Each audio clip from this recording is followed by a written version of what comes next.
सुमित एक युवा लड़का था जो एक छोटे से गांव में रहता था, जो हरे भरे पहाड़ियों के बीच स्थित था। उसकी जिज्ञासा भरी प्रवृत्ति और साहसी आत्मा के लिए वह पहचाना जाता था।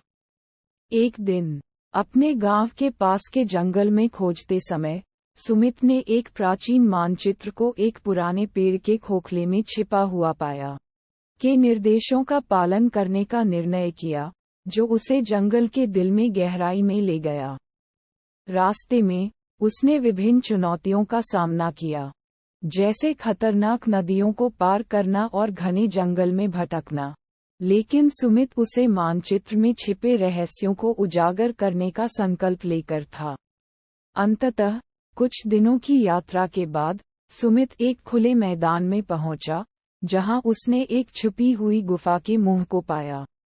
अंदर, उसने एक भूले हुए सभ्यता द्वारा छोड़े गए प्राचीन वस्तुओं और धन की खजाना पाई।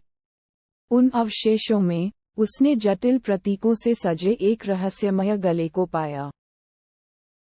जब उसने वह गला अपने हाथों में पकड़ा, तो सुमित के हृदय में शक्ति और भाग्य का एक अनुभव हुआ।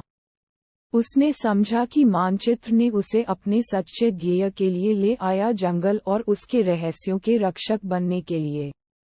उस दिन के बाद, सुमित ने अपने आसपास की प्राकृतिक सौंदर्य को संरक्षित रखने और उन्हें हानि से बचाने के लिए अपने आप को समर्पित कर दिया। सालों बीत गए, और सुमित को जंगल का संरक्षक के रूप में जाना जाता था, जिसे उसके गांव द्वारा पूजा और दूर दूर से आने वाले यात्रियों द्वारा प्रशंसा की जाती थी।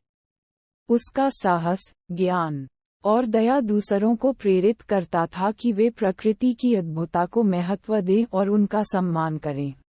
और इसी तरह, सुमित की यात्रा, जो एक साधारण मानचित्र के साथ शुरू हुई थी, उसे एक बड़े उद्देश्य की ओर ले गई, एक उद्देश्य की ओर,